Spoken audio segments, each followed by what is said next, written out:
Okay, dito na po tayo sa may MacArthur Bridge. And tapos mag-update tayo dito sa Manila Post Office. Under construction na ngayon yung Manila Post Office. Kaya lang di natin sure kung makikita natin yung mga ongoing construction sa labas, pero mostly nasa loob yata yung mga gumagawa, pero tingnan din natin.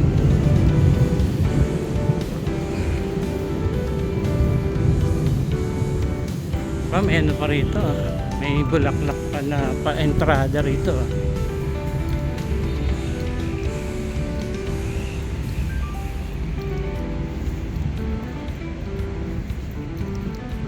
So ito, building pa to ng post office. May mga nag-o-office pa dyan. Yung nasunog, yung main main building.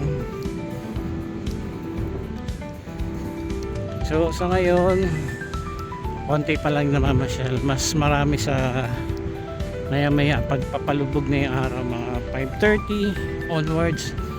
Yan, sa gabi lalo dami tao. Dami pa rito store. Kaya lang parang naka-close dahil lang mga tao nandun talaga sa may malapit sa Intramuro. So paglagpas dyan ng Jones Bridge, nandyan yung kadamihan o karamihan ng mga tao, kaya doon mabili. Since ito bago lang na pinwesto dito, kung kaya wala pang nag-open na store. So ito po yung building. Wow, ayun na pala, may nakikita na tayong mga bakal-bakal din na ginagawa. So ito yung building na nasunog. Tapos itong mapapansin nyo, makikita nyo dyan, sa mga may bintana. Ayan, may mga bakal lang piniprepare sila dyan for the construction. Ayan. Hindi lang po natin sure kung magiging post office pa rin ba ito o magiging museum na, magiging pasyalan ba. But anyway, under construction po ngayon itong Manila Post Office. Grabe pala yung yung mga sunog. Ito tinambak dito.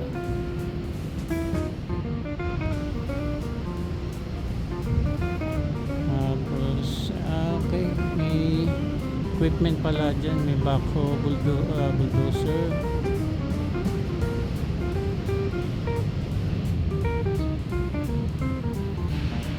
Tingin pa tayo dun sa kabila kung may mga gumagawa.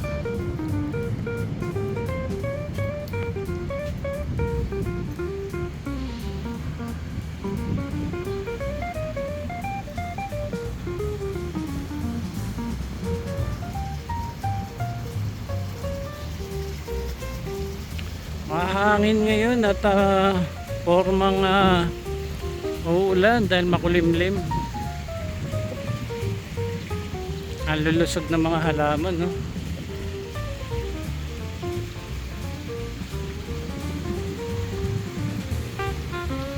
Try natin pumunta sa may harapan nitong Manila Post Office. Tingnan natin baka may gumagawa doon. Kaya lang parang may rally yata doon sa Liwasang Bonifacio, kasi harapan ng Manila Post Office is Liwasang Bonifacio. Sana nag-held ng mga rally dyan. Okay, ito parang naging barracks muna ng mga gumagawa itong likurang building.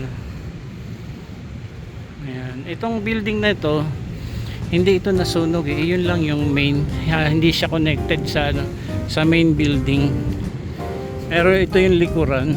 Pakita ko lang din. Ayun yung building, ang ganda pa naman ng pagkaka-design nito.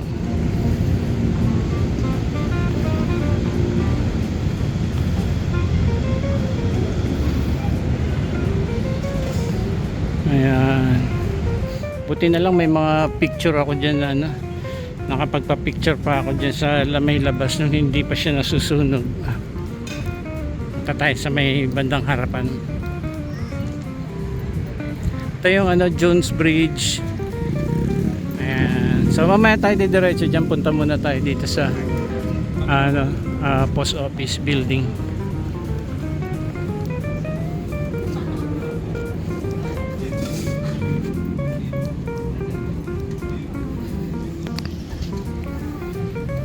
Makikita natin yung mga bitak-tipak ng bato. May mga gamit na mga nasunog. Ay punta tayo dyan sa harapan. Dito dumadaan yung mga mga jeep, jeep, e-trike, padiretso dun sa Intramuros. Oh, may ano na rito, may takip na pala rito. Ito yung mga nasunog.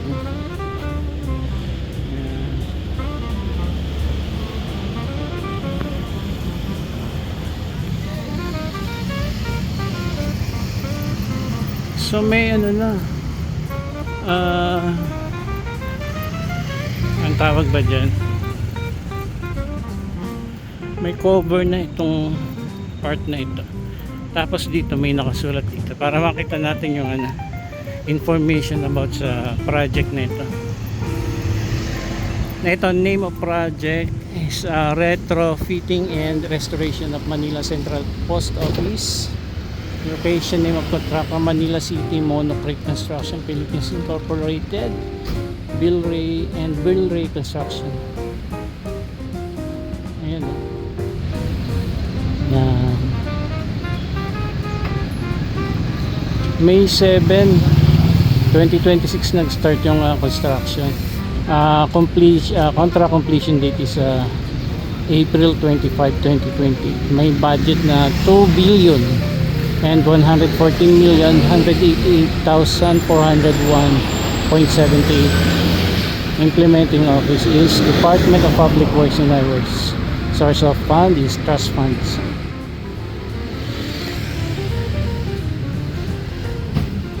Okay. Ayun, nandun pala yung malalaking ano, mga equipment ano. Ayun o.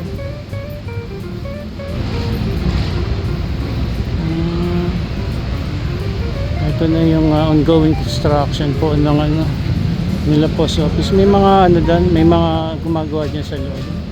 Ayun oh, nasa mga bintana sila. May mga gumagawa. Punta pa tayo sa harapan.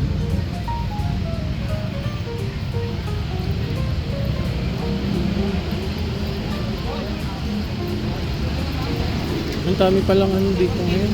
May nagrarally pala rito.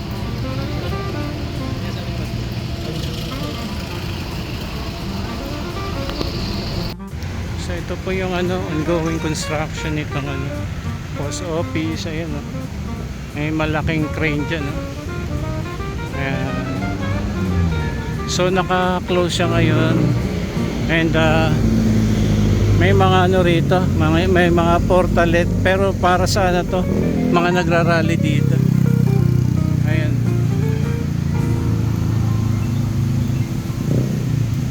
Ito na po yung Liwasang Bonifacio.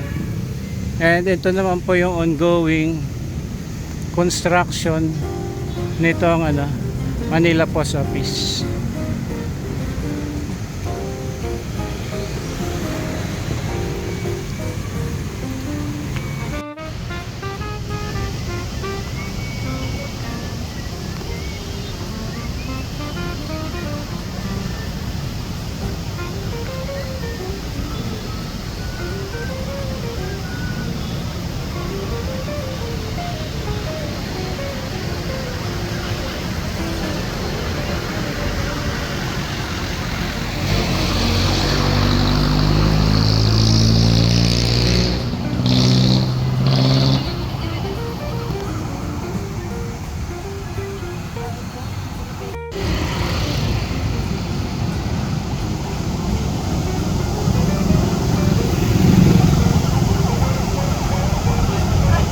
ito na po yung ongoing construction mga kababayan. Kikita po natin dyan, no? Yung mga workers ngayon dyan.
So once again, yan po yung ongoing na construction po sa pag-rebuild muli nitong Manila Post Office.